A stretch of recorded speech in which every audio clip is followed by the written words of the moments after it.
I'd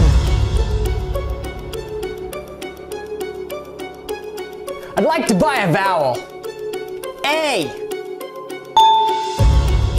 Yeah. Woohoo! Who's the man? Actually, AC's the man.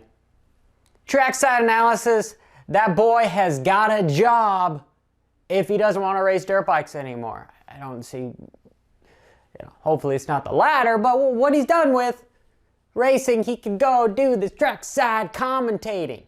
He's very good at it. Good job, AC. What chance does a privateer have? Welcome to Supercross. What do you say to a factory ride? Full fitty action. There's a few people I want to talk about. Top of the hour is Chase Sexton. There's no injury update. Obviously, he looked concussed. He was having a hard time getting back on the bike.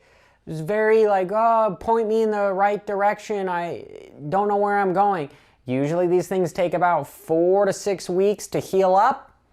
And wouldn't be surprised if we see his ass back on the starting gate in Texas this weekend. Sexton was on his way to win his first Supercross until he got stopped like a 10-year-old trying to buy alcohol.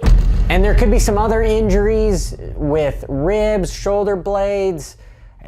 These guys aren't wearing chest protectors, and when they do, they're just the roost guards, no shoulder protections whatsoever, which would help. You got a little piece of foam, maybe a little bit of plastic on your chest. Why not have that on your shoulders? I don't get it. It's one of these things where it doesn't look cool. It prevents riders from moving around. I know Ryan Hughes is big on not wearing a neck brace because it keeps you in a weird position. A couple little shoulder pads are not going to keep you in a weird position. I will argue to the moon and back on that one that it's more of a preventative maintenance. It's, like saying, hey, I'd rather ride tennis shoes than boots. It's just stupid, right? Yeah, so moving on. Did we see Tomac get French fried by his teammate in the dangerous section that I thought was the whoops before the triple? That could have been really bad if, both those guys had to roll that triple and have to be way on one side so that they don't get landed on. Could have been way worse than what it was. It's unfortunate that it ended up being both Star Racing Yamaha guys. Dylan, do you see how fidgety he is on the starting gate? He's just sitting there moving. He's using like the 2 middle fingers for the start. He's not getting good starts. So this is where if I was his trainer, his riding coach, let's try something else. Definition of insanity is doing the same effing thing over and over again, expect a different result. We've all heard it before. Come on, Dylan. You're the fastest guy on the track at multiple rounds. You need to get a good start. Get yourself in a good position. Same thing for Tomac. If he would have gotten a better start, he wouldn't have been around Dylan to make the mistake in the middle of the pack, blah, blah, blah, blah, blah. You set yourself up for success. Moving forward to Webb, who set himself up for success. Getting out front. He needed the confidence boost. He's got amazing racecraft. He needed that little rabbit that was right there and try to hold off these guys as long as possible, because every lap his confidence got higher and higher and higher. And yeah, at the end of the race he did get lucky, because it's unfortunate that Stewart went down and that Sexton went down for him to get on the podium, but he didn't finish that far off of Anderson. And again, he's been on the other side of that coin with making mistakes, so him being up there to capitalize on the mistakes is just setting yourself up for, again, success. Do we have to say it's anymore? Turn this into a drinking game like the quads? Just a couple things that I heard with AC, his trackside analysis on Freezy getting good starts, saying that he can roll the gate. I'm like, AC, you're there at the races, you know that you're not supposed to roll the gate. You know that the rule actually states that there's some sort of a block at least 8 feet behind the gate to prevent you from being able to roll the gate. Do I need to open up the rule book again and tell everybody that people are sideways, blah, blah, blah, blah, blah? So if he's rolling, it's very minute. We're talking a couple inches here. And then the other thing that I might get some pushback for, but there's a segment in there about all these guys have been racing together for 20 years.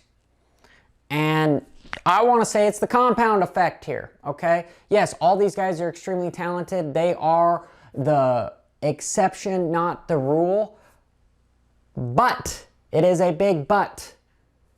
It's interesting to point out that they've been doing it together for so long. They put themselves in an area to succeed. So everybody out there that wants to succeed at this sport, don't reinvent the wheel thinking you can make it happen at a local track. No, you have to continuing to enhance your craft, and the only way to do that is to be racing with guys that are better than you or comparably better than you, the best of the best from the get-go.